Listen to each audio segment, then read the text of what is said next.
El CA gástrico proximal es difuso, el CA gástrico distal es intestinal. Es más frecuente en varones de 2.5 en una población de alto riesgo, en 3.1 en poblaciones de bajo riesgo. Es más frecuente en negros y asiáticos.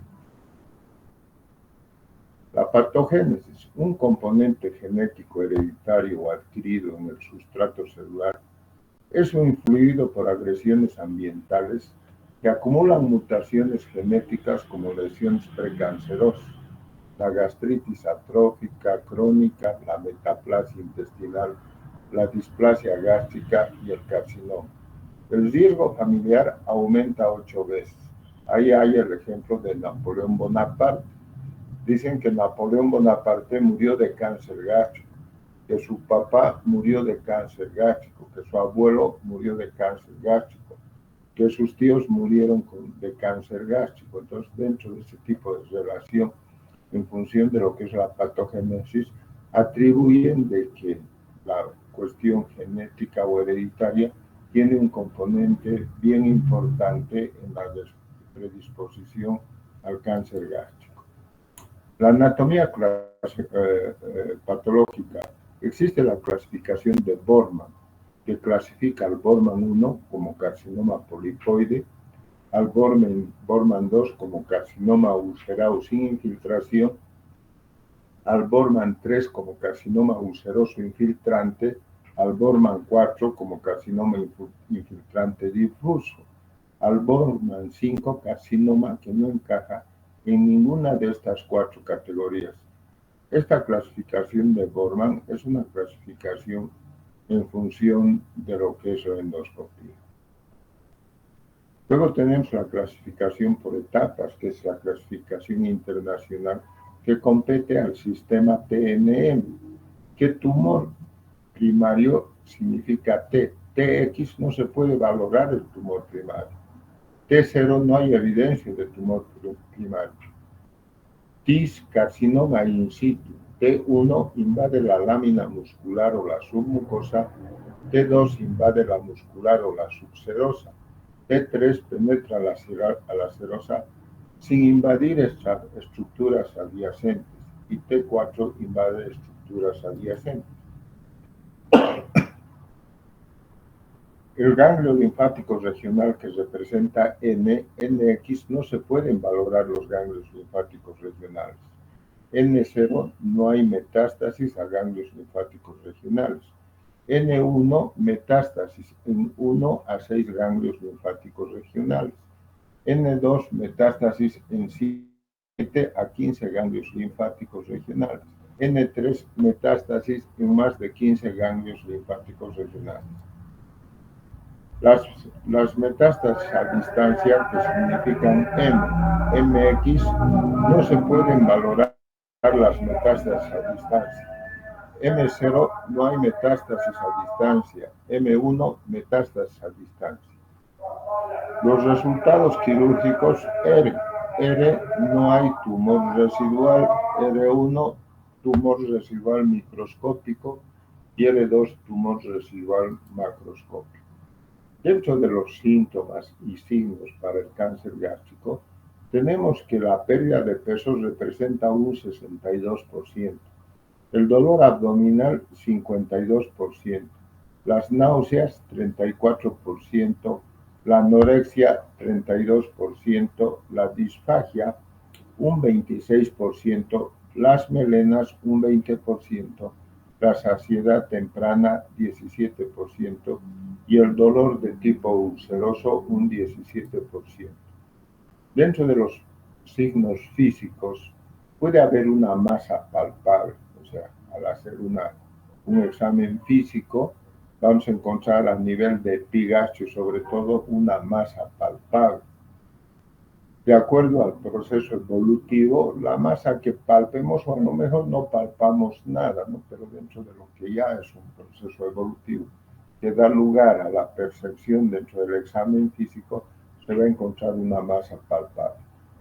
Buscamos siempre un ganglio linfático supraclavicular, que es el ganglio de Virchow, que se encuentra a nivel de la clavícula izquierda, sobre todo. Entonces, cuando hay la presencia de este ganglio supraclavicular aumentado, y es un dato de inoperabilidad, porque quiere decir que el proceso está ya avanzado. Puede haber también un ganglio linfático periumbilical, pueden haber metástasis peritoneales, el anaquel de Blummer, que se refiere a cuando hacemos un tacto rectal, vamos a encontrar el fondo de saco de Douglas engrosado, que ya se refiere a que hay un proceso avanzado. Puede haber hasta ascitis en los pacientes, que ya pueden darnos sobre el que el paciente pueda tener una carcinomatosis peritoneal. Podemos encontrar masa ovárica palpable que va en relación con el tumor de Krukenberg. Podemos encontrar hepatomegalia, ascitis, ictericia, caquesia y anemia en un 40%. A veces los pacientes van a la consulta refiriendo de que se ven muy pálidos, en fin, y se observa de que presentan un cuadro anémico y en ocasiones no se encuentra nada, ni al examen físico ni nada. Pero dentro de los estudios que se les hace a estos pacientes, entra cuál es la endoscopía, la gastroscopía, o sea, para ver cómo está el estómago, y a veces hay sorpresas. Nos encontramos de que el paciente es portador de un tumor gástrico. El diagnóstico lo podemos hacer por medio de una radiografía con doble contraste, por medio de una endoscopía con biopsia y cepillado, una tomografía resonancia magnética, una ultrasonografía endoscópica, inclusive una laparoscopía. El tratamiento consiste en hacer un procedimiento quirúrgico que va en función de la estadificación y si es que todavía el paciente tiene condiciones para realizarle un procedimiento quirúrgico, ya sea paliativo o curativo. Sabemos bien de que en el Japón, que han sido los que han introducido la fibra óptica para poder hacer la endoscopia, la incidencia de mortalidad era elevada en el Japón en función del cáncer gástrico. Y por esa situación es que inventaron, fueron uno de los promotores para buscar la fibra óptica y pretender hacer un diagnóstico temprano. Porque se dice que cuando el cáncer gástrico es inicial o está en la mucosa o ha abarcado la submucosa, en fin, que no tiene una estadificación o un compromiso marcado, la resección es el procedimiento curativo para el cáncer gástrico. Entonces, se atribuye de que inclusive era frecuente el cáncer gástrico en Japón por el consumo de pescado ahumado. Entonces hay un sinfín de teorías en función de cómo se podría disminuir. Inclusive han tratado de ver de que los japoneses podrían ir a Estados Unidos, por ejemplo, y someterlos a un sistema de vida diferente, no el sistema de vida que tenía el japonés, sino tratando de llevarlo a otra región y someterlo a un sistema de vida que tenían los estadounidenses. Pero se vio de que no había cambio y para que ocurra cambio, por lo menos tenían que pasar 4 generaciones. Entonces no se dio cambio en forma inmediata, sometiéndolos a una cuestión relacionada a eso.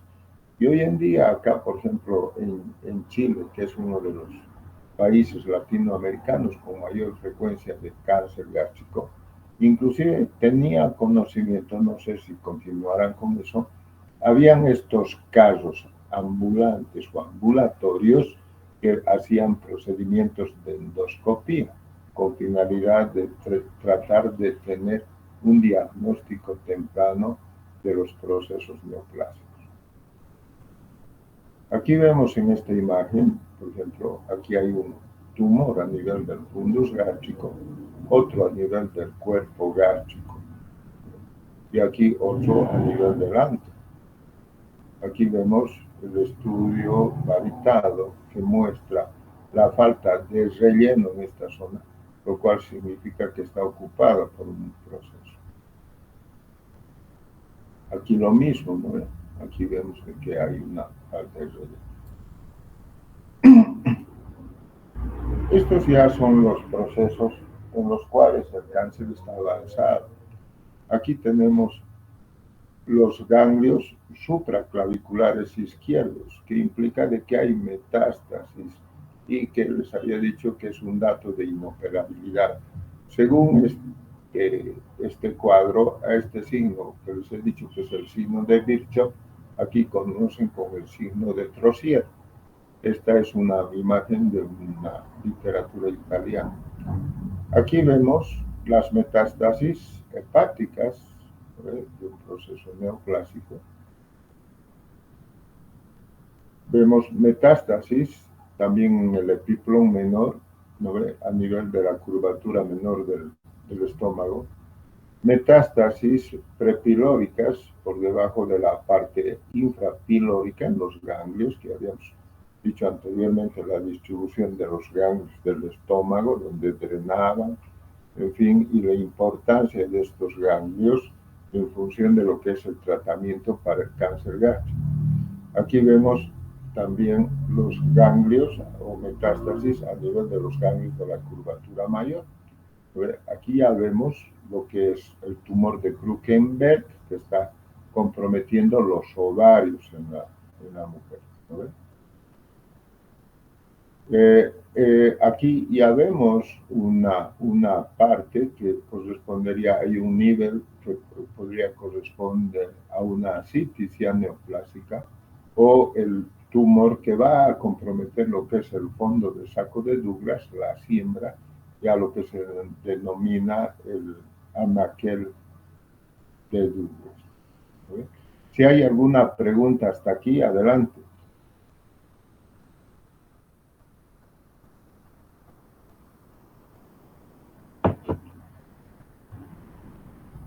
Si no hay preguntas, vamos a continuar con el linfoma gástrico.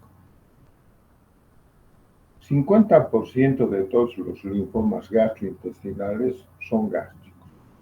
32% con linfoma gastrointestinal tienen un linfoma sistémico. 17% con linfoma sistémico tienen afección gástrica secundaria. Las enfermedades de origen cromosómico predisponen al linfoma. 64% de los pacientes con linfoma tienen Helicobacter pylori. Es más frecuente en los varones en una proporción de 2:1.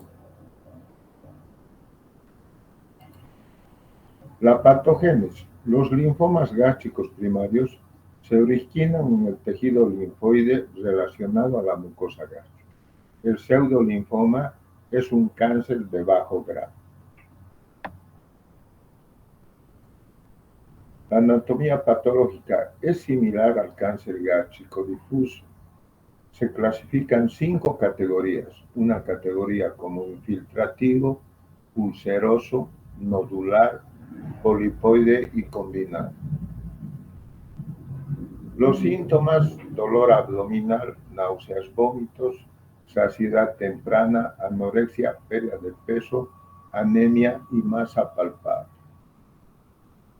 Los estudios complementarios que se utilizan para poder llegar a hacer un diagnóstico del linfoma: la radiografía con doble contraste, la endoscopía más biopsia y cepillado, una tomografía axial de abdomen, de tórax y pelvis, la aspiración de médula ósea y biopsia, y una ultrasonografía endoscópica.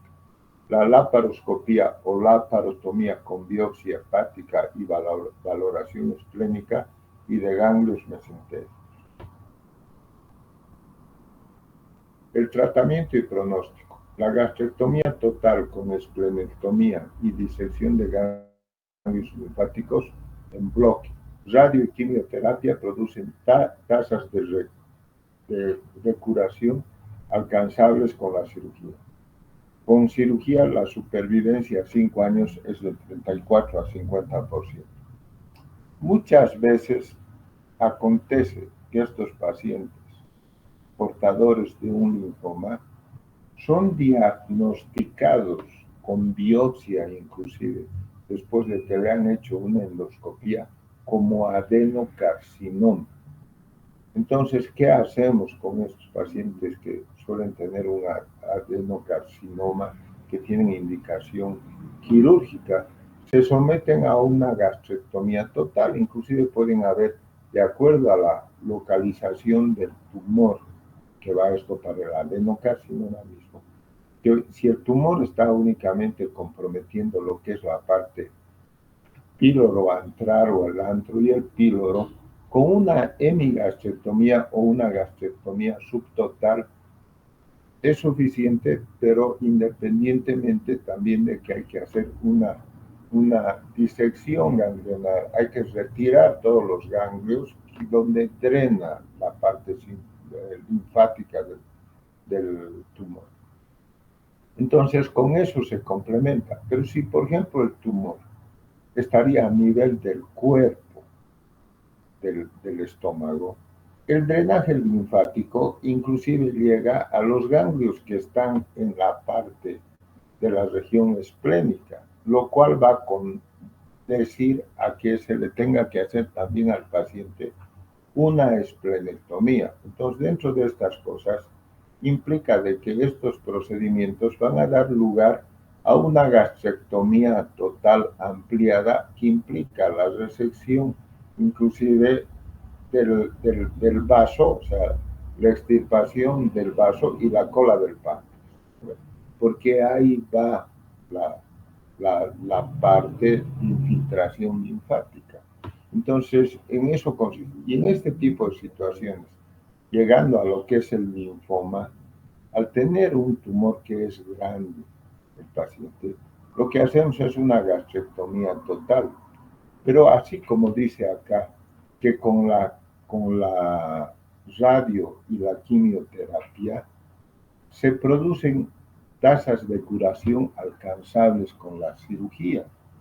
Entonces, dentro de esto, si nosotros tendríamos una presunción diagnóstica adecuada y nos referirían de que el paciente tiene un linfoma y no un adenocarcinoma, ahora a esos pacientes no los operamos porque se someten directamente a radio y quimioterapia, llegando a tener resultados semejantes a la cirugía. Entonces, no con esto tampoco se puede decir, no se operan estos pacientes y tal, porque se hacía una cirugía que se llamaba la cirugía de Kaplan, que inclusive consistía en hacer esplenectomía y marcar los ganglios que se retiraban en una y otra zona y dejar con clips de plata ahí para que puedan ser identificados radiológicamente y posteriormente se hagan a una radioterapia selectiva, o sea, directamente a la zona cuando especificaban de que esos ganglios estaban comprometidos. Pero hoy en día hay un tratamiento quimioterápico que es excelente y que se llama CHOP, así como el CHOP que tomamos en la cerveza. Se llama así, ¿no? Entonces, con este tipo de tratamiento de radioterapia, se produce prácticamente un control adecuado en los pacientes que son portadores del linfoma. Los tumores benignos del estómago, tenemos los pólipos hiperplásicos, un 60-90% de todos los pólipos. Se encuentran más en el antro en un 60%. Tienen origen inflamatorio, remiten con antibióticos, son asintomáticos y pueden transformarse en neoplasia. Tenemos el síndrome de poliposis múltiple, son adenomatosos e hiperplásicos. El adenocarcinoma concomitante es un 20%, se diagnostica endoscópicamente y el tratamiento es quirúrgico. El vólvulo gástrico puede ser transitorio con pocos síntomas o ocasionar obstrucción aguda con isquemia y necrosis. Tenemos la triada de Bouchard, que implica dolor epigástrico agudo, arqueo violento incapacidad para introducir la sonda nasogástrica. El diagnóstico se lo hace por una radiografía simple de abdomen y el tratamiento va a ser químico. Si tienen alguna pregunta, por favor, adelante.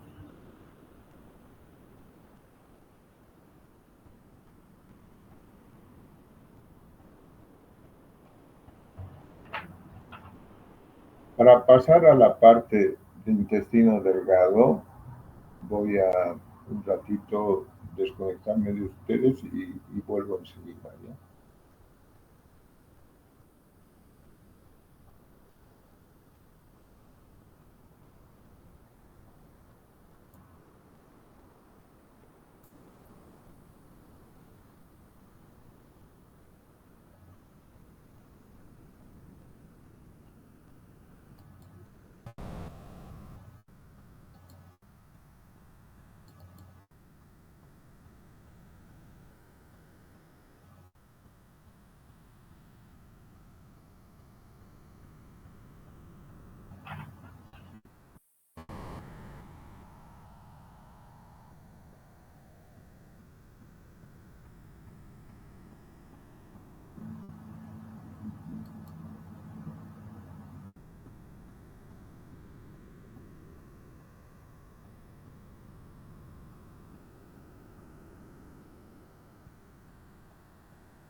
Hola, ¿están viendo la diapositiva?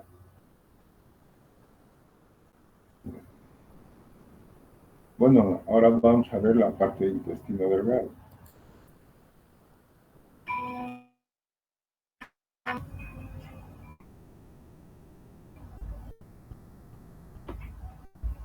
Anatomía.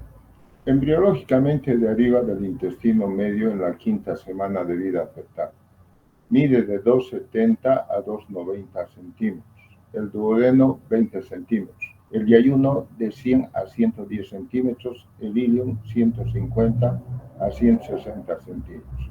Está irrigado por la arteria mesentérica superior. La inervación está dada por el sistema parasimpático y simpático. Los linfáticos proceden desde la mucosa hasta una serie de ganglios del mesenterio. Aquí vemos, esta es la parte del duodeno, el duodeno que termina a nivel del ángulo de Treitz, y aquí empieza el yeyuno, ¿lo ve? Y continúa con el ilion, que va a terminar a nivel de la válvula iliocecal. ¿Cómo podemos distinguir así macroscópicamente? Sabemos bien que siempre empieza con el yeyuno, ¿no? Pero algunas veces que hacemos resecciones por una serie de aspectos, que pueden ser tumores, hernias, en fin, o trombos mesentérica, a veces para poder diferenciar lo que compete al intestino que corresponde al yeyuno o al ilion, por medio de estas arcadas vasculares. Estamos viendo que las arcadas vasculares de la arteria mesentérica superior son más largas en lo que respecta a lo que es el yeyuno en relación a lo que es el ilio.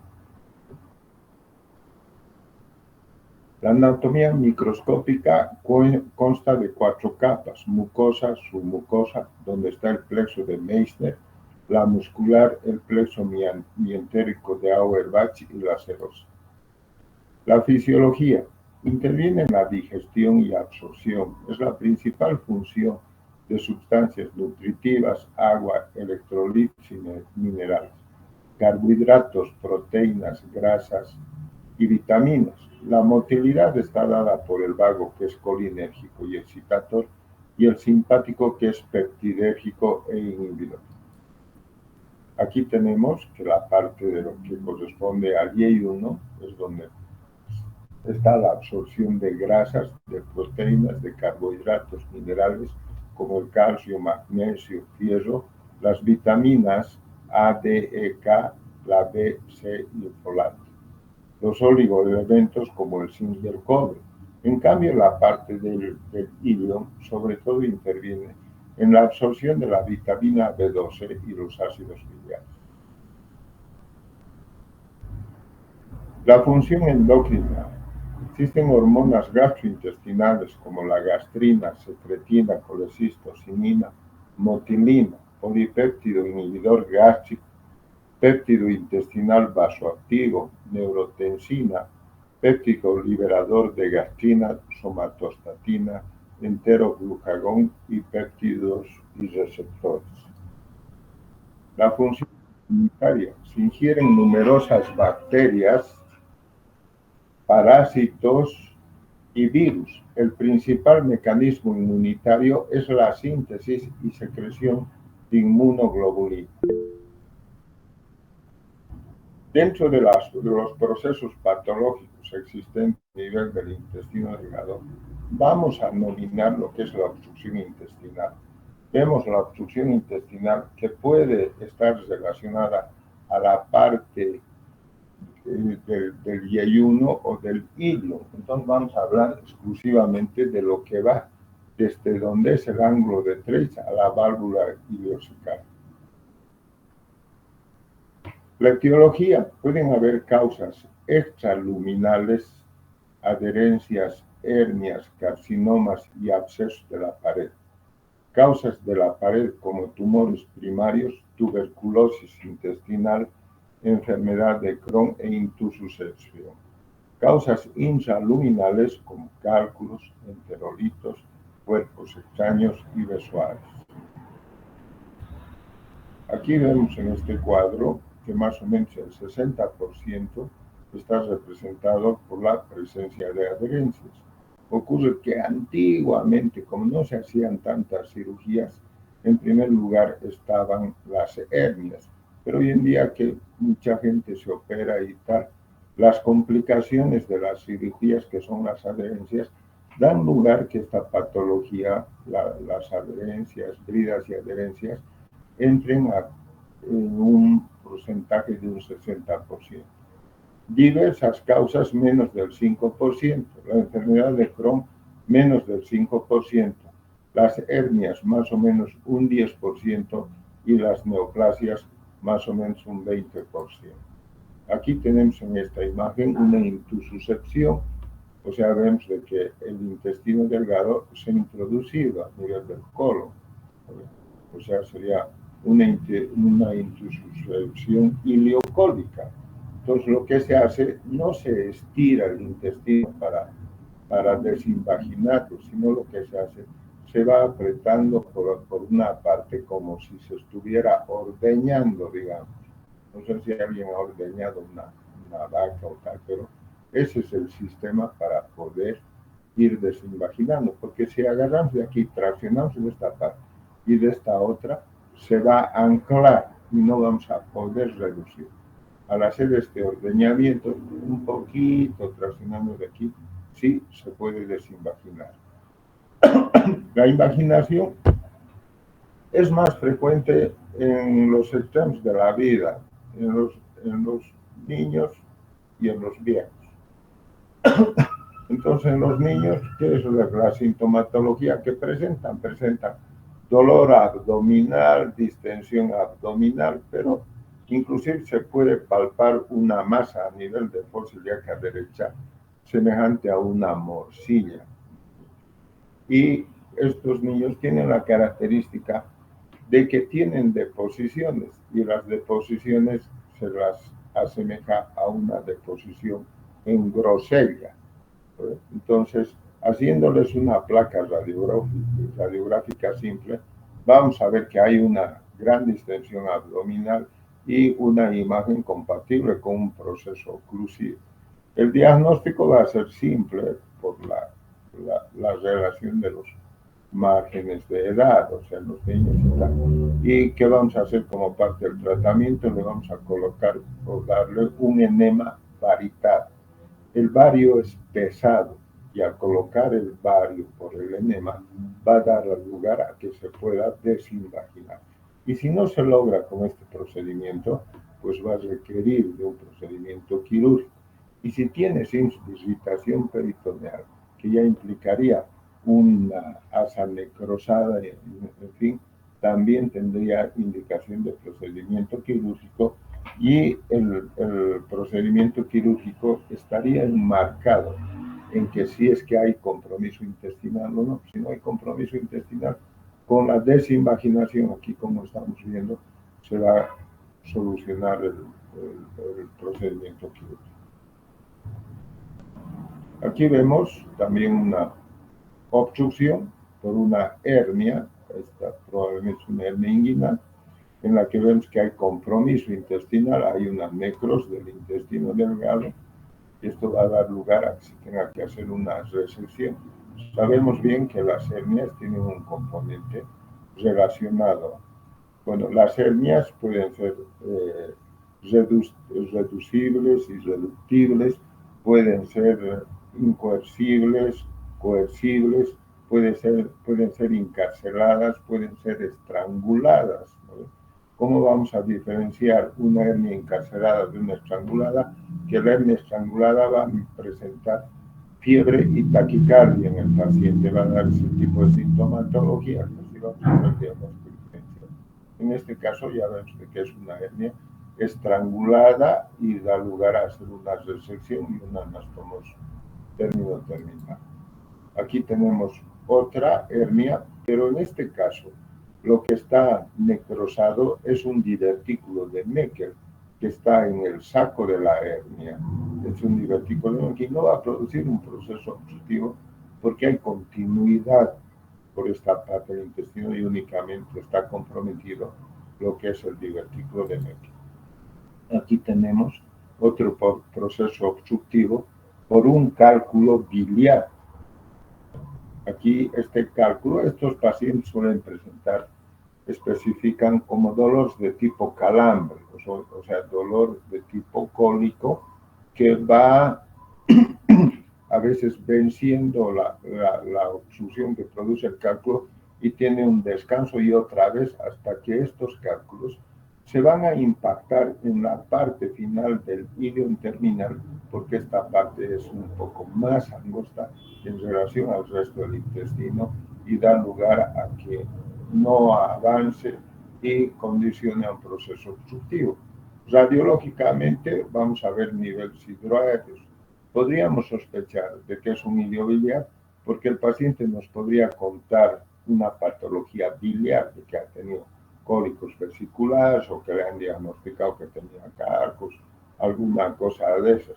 Pero muchas de las veces, a excepción de que le hagamos como una parte del estudio diagnóstico, una tomografía, con la tomografía podríamos ver el cálculo, pero con una radiografía simple podría ser de que el cálculo tenga concreciones calcáreas, así podríamos verlo, pero de otra manera generalmente no se ven los cálculos con las radiografías simples y puede ser que el diagnóstico sea un diagnóstico intraoperatorio, o sea, cuando entremos a operar vamos a ver que la obstrucción es consecuente a la presencia de un cálculo. Indudablemente, dentro del examen físico y todas las cosas, veremos si el paciente tiene antecedentes de cirugías o veamos cicatrices o que si tiene hernias o no, que son las causas más frecuentes antes de pensar de que tenga un cuadro de obstrucción por un cálculo. Y una radiografía simple de abdomen, cuando el paciente tiene un ilio biliar, podríamos ver la presencia de una imagen a nivel de la vesícula que se llama aereobilia, lo cual podría contribuir al diagnóstico de ilio biliar. Las manifestaciones clínicas de la obstrucción intestinal van a ser dolor abdominal de tipo cólico, de tipo retortijón o espasmódico. El paciente puede presentar náuseas y vómitos, inclusive puede hacer referencia de que los vómitos son malolientes o son fecaloideos, y lo cual vamos a llegar a comprobar por medio, dentro de la parte del tratamiento, le vamos a instalar al paciente o instaurar una sonda nasogástrica y veremos el contenido que sale, la cantidad, si el contenido que sale es fecaloideo o no. El diagnóstico lo vamos a hacer por medio del examen radiográfico. Una radiografía simple de abdomen, de decúbito y de pie nos va a llevar al diagnóstico.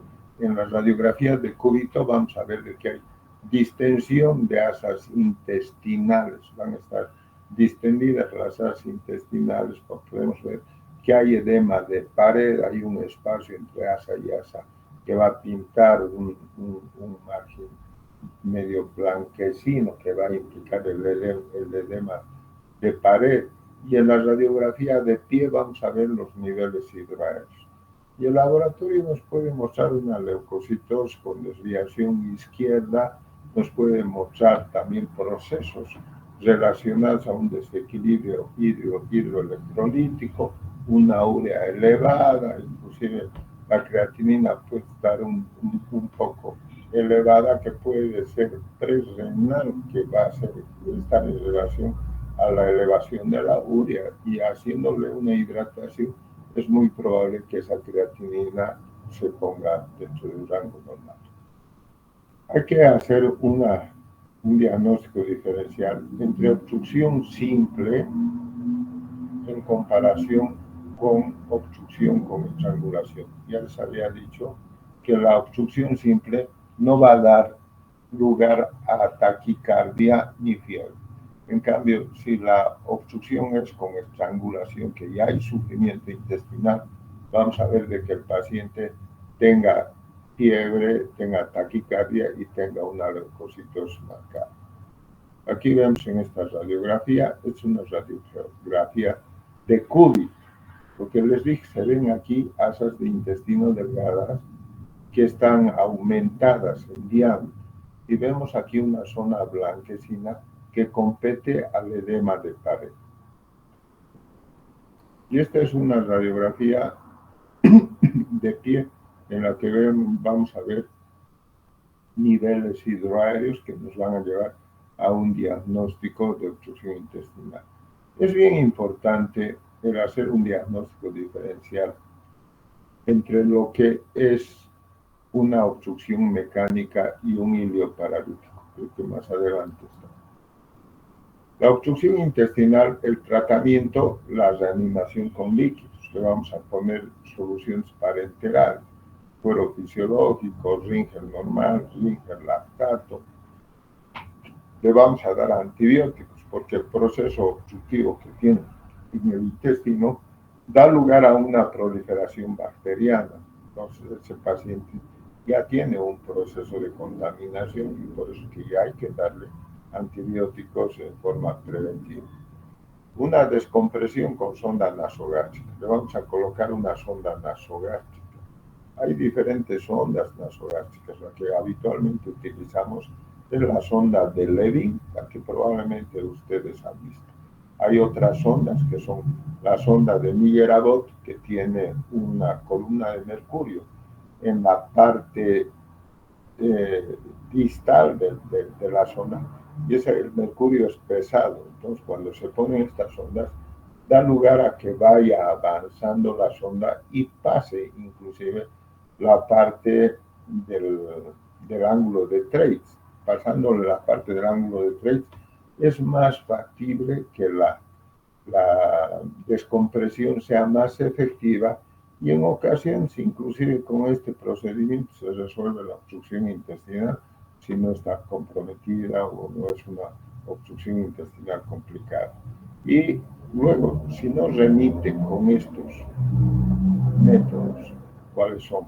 La reanimación de líquidos, la corrección hidroelectrolítica, porque tiene un potasio bajo, le vamos a poner potasio. Y tienen que tener en cuenta lo siguiente. La administración de potasio, siempre el potasio se debe administrar diluido en una solución. Por ejemplo, una ampolla de potasio que tiene 37 mil equivalentes hay que ponerlo siempre diluido por lo menos en 500 ml de solución fisiológica o glucosalino, pero una solución. ¿Entienden? Entonces, si se puede poner en mejor, lo podemos poner hasta 2 aportes, pero nunca poner y tener mucho cuidado en la indicación de la administración de potasio. Porque si le ponemos, por ejemplo, potasio sin especificar que esté diluido, una administración de potasio en vena directa le va a producir paro cardíaco al paciente. Entonces, ¿cuál sería el antagonista del potasio? A ver si alguien me contesta. Adelante.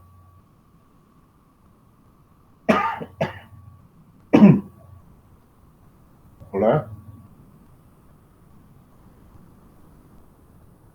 Hola, ¿están ahí?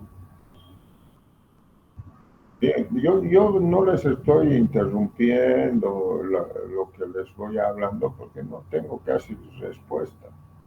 Entonces es bien importante que tengamos que hacer una cuestión que les digo que haya respuesta a lo que les digo, así la cosa va a ser más animada.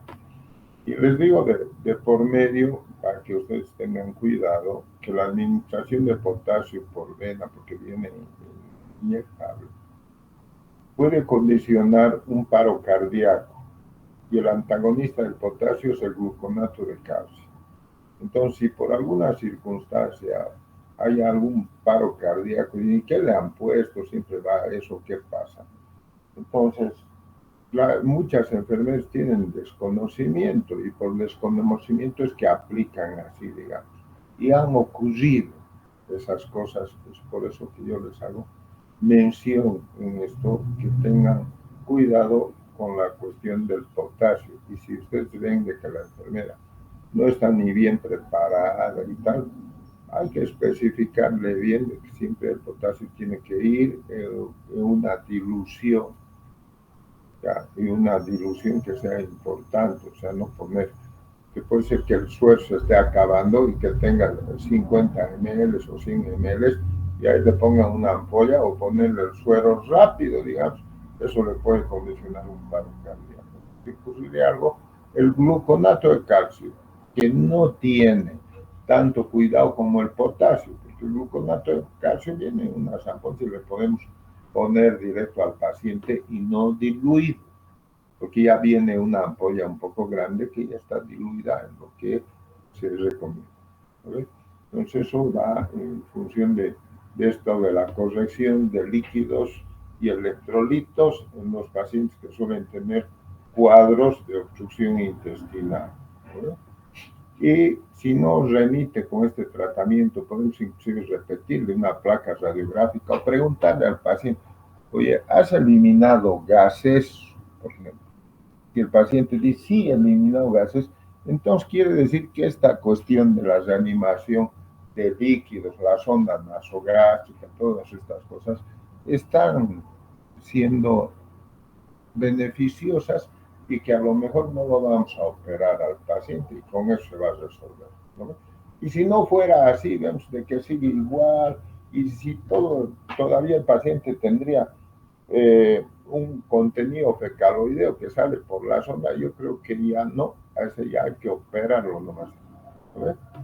Bueno, entonces eso va en función de lo que es el tratamiento. La obstrucción intestinal recurrente más obstrucción intestinal postoperatoria.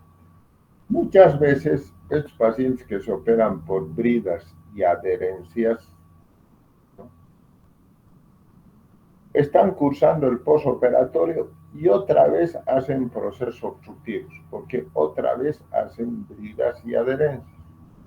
Se los, se los vuelve a operar y se les hace otra vez lisis, o sea, liberación de las bridas y adherencias. Y está en el postoperatorio y otra vez hace un proceso obstructivo. Entonces se lo vuelve a operar y se sigue encontrando bridas y adherencias. Hay una predisposición en el paciente para formar este tipo de complicaciones. Entonces, no se sabe con certeza cuál puede ser la causa. la causa de las bridas y adherencias pueden ser el hecho de que los guantes del cirujano, por ejemplo, tengan talco. Ahora los guantes que vienen ya no son tan talqueados como eran antes, o sea, pero ¿qué pasaba? Que no nos limpiábamos bien los guantes y el talco producía bridas y adherencias. O los procesos patológicos que presentaba el paciente, una peritonitis, por ejemplo, que daba lugar a que pueda hacer bridas y adherencias. Entonces he buscado cómo se podría evitar esto de las bridas y adherencias y no se ha conseguido directamente cómo se podría evitar, pero sí se puede, digamos, el tener cuidado, la misma manipulación del intestino es un factor principalmente para que pueda hacer bridas y adherencias. ¿No ve? O el hecho de que si nos ponemos los guantes tengamos que limpiarnos bien con una compresa húmeda para no condicionar esta complicación. ¿No? Entonces, en este tipo de situaciones, se han visto de que se puede dar tratamientos que impidan de que estos pacientes se sometan a una y otra cirugía, porque estas cirugías, una y otra vez, el intestino está prendido al peritoneo, al desprender el intestino, a veces se perfora el intestino, se hacen rafias, o sea, cerrando las perforaciones, ¿y qué pasa? Que después se abren, hacen fístulas, peritonitis, y es una cuestión muy complicada en el paciente. Entonces, por ese tipo de situaciones, se hacen unas cirugías que esta es la aplicatura de nódulo. Aquí están mostrando únicamente una porción pequeña, pero es ordenar todo el intestino delgado, ordenarlo así, ir dándole puntos cero musculares, fijando el intestino así ordenado, lo cual va a impedir, aunque haga bridas y adherencias, va a impedir de que haya una oclusión y que haya tránsito intestinal. Entonces, esto se llama la aplicatura de Nobel. Hay otro tipo de procedimiento que es la aplicatura de Chailly-Phillips, que en esta no se dan puntos al intestino, sino son transmesentéricos. El mesenterio, que es por donde circulan los vasos, por ahí se van a poner puntos teniendo cuidado de no pinchar ningún vaso y poner así unas 2 hileras de puntos en U y ajustando el mesenterio y dando lugar previamente a que el intestino esté así bien ordenado, así como acá. ¿No? 2 hileras de puntos en U van a dar lugar a que se mantenga el intestino ordenado. Y si se producen bridas, pero ya no va a haber un proceso obstructivo y va a dar continuidad. Y finalmente hay otro procedimiento que consiste en colocar una sonda yeyunal, o sea, esta sonda que se hace una apertura en el yeyuno y se la hace pasar hasta la válvula ileocecal a nivel del cielo. Y esta sonda se la deja por un tiempo de 14 días y en este tiempo ya se está marcando un lugar de tránsito. Entonces, aunque hayan adherencias acá, pero ya va a haber un sistema de paso para hasta la parte del colon. La obstrucción intestinal relacionada a lo que es el ilio paralítico. ¿Cómo podemos hacer un diagnóstico diferencial en lo que es el ilio mecánico y el ilio paralítico?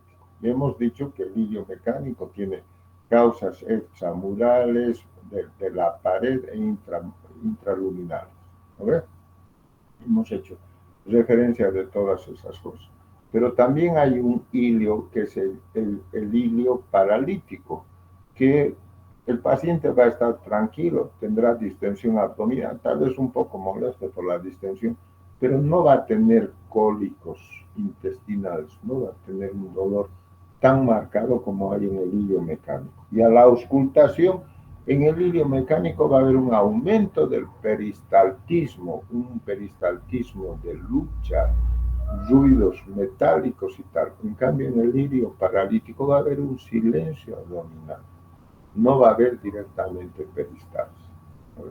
Estos hilios mecánicos o hilios paralíticos pueden tener como factores etiológicos que pueden ser posteriores a una laparotomía, a trastornos metabólicos y electrolíticos como una hipocalemia, hiponatremia, hipomagnesemia, uremia, coma diabético, a medicamentos como los opioides, los psicotrópicos, los anticonvulsivantes, a una inflamación intraabdominal, hemorragia, inflamación retroperitoneal, a una isquemia intestinal, septicemia sistémica.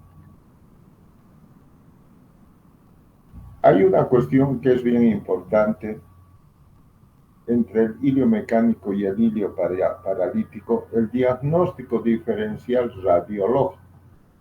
En el hilio paralítico se va a ver aire en la radiografía a nivel del recto, en cambio en el hilio mecánico no.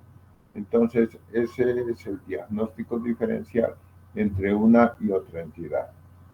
Bueno, si quieren hacerme alguna pregunta, por favor, adelante.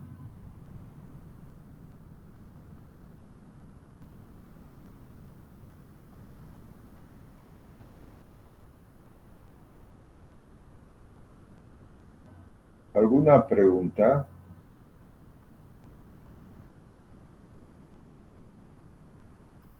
Bueno, si no hay más preguntas,